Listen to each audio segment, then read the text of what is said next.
Supreme court में एक मामले को लेकर के सुनवाई हो, कुछ भी अगर फैसला आता है, अगर आप लोगों के हक में फैसला नहीं आता है, तो क्या लगता है कि माहौल क्या होगा या आप लोग घर जाएंगे?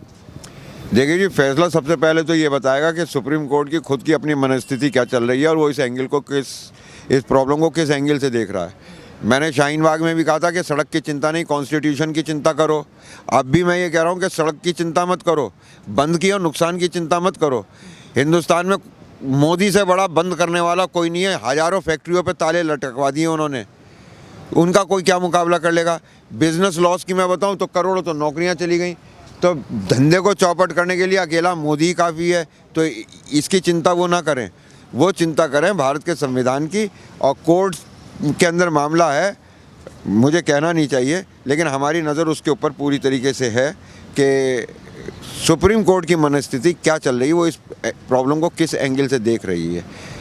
उन्हें ये संविधान के हिसाब से देखना चाहिए। अब वैसे हालात आज की तारीख में ये है, मैं आपको बिल्कुल स्पष्ट बता दूं कि MSP पे कानून मांगा जा रहा है और ये कहा जा रहा है कि ये तो निलंबित हैं ही, ये तो सस्पेंड कर रखे कोर्ट ने, ये कानून तो अभी लागू नहीं हुए, तो इस पे कॉम्प्रोमाइज़ कर लो। तो मेरा अपना मानना ये है कि ये हर सवाल कोर्ट तय नहीं करेगी, ये सवाल पॉलिटिकल है। तो इसे नेक्स्ट गवर्नमेंट देख ले, इलेक्शन में अगर वो ये लोग वापस आ जाते हैं सत्ता में तो तब ये देख लें, और नहीं आते हैं तो तब देख लें।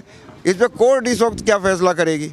तो कोर्ट को भी सड़क की चिंता छोड़ के सरकार को उसका करने का काम वो बताना चाहिए। लगातार राकेश टिकैत जी सवाल ये उठाते हैं कि सरकार की तरफ से जो संयुक्त किसान मोर्चा है उसमें फूट डालने की, तोड़ने की बात की जाती है, कोशिश की जाती है, क्योंकि सरकार चाहती है कि एक एक व्यक्ति उसमें से उठ कर के आए, बातचीत करे और उसको मना ले, उसको साथ समझौता हो जाए, जिससे इनके बीच फूट डल जाए और आंदोलन खत्म हो जाए।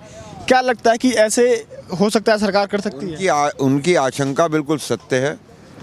जब ऐसा कोई मामला आमने सामने दो बड़ी ताकतों के बीच में होता है तो हर तरीके की रणनीति अपनाई जाती है, लेकिन मेरा अपना इस मामले में मानना ये है कि ये कुछ नेताओं के आह्वान पर आई हुई पब्लिक नहीं है, ये पब्लिक आई है, इसके आगे ये लीडरशिप को थ्रस्ट कर रही है।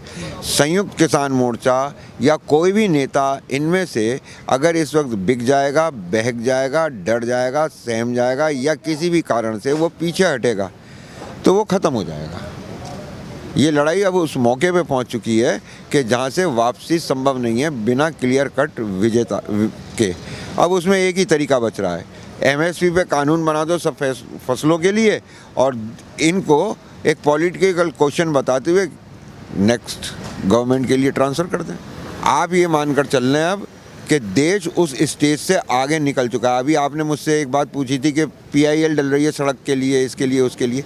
ये शहर के वो लोग हैं जिनके पास जो है बिना मेहनत किए हुए ये देश के लिए कोई कुर्बानी नहीं दे रहे, ये देश के लिए कोई सकारात्मक सहयोग नहीं कर रहे, ये अपनी ज़िंदगियां जी रहे हैं और इन्हें ये भी नहीं मालूम उस PIL वाली का वो PIL मेंटेनेबल कैसे है। मुझे सुप्रीम कोर्ट इतना ही बता दे। एक तरफ वो संविधान की बात करती है, दूसरी तरफ इसकी PIL ये मेंटेनेबल ही नहीं है। तो अदालत जो अपना मजाक उड़वा रही हैं, जो अदालत कर रही हैं, वो भी दिख रहा है। बच्चे को कहना ज़रूरी नहीं है कि राजा तो नंगा है, अब तो नंगा दिख रहा है। तो अदालत भी अब उसकी भी सांख दांव पे है। हम यहाँ जो बैठे हैं इनका भारत के संविधान शुरू होता है, हम भारत के लोग, और फिर वो 5वें चैप्टर में जाके सुप्रीम कोर्ट निकल कर आएगी। तो ये हमें कैसे डिक्टेट करेंगे। ये अपने करने का काम कर लें।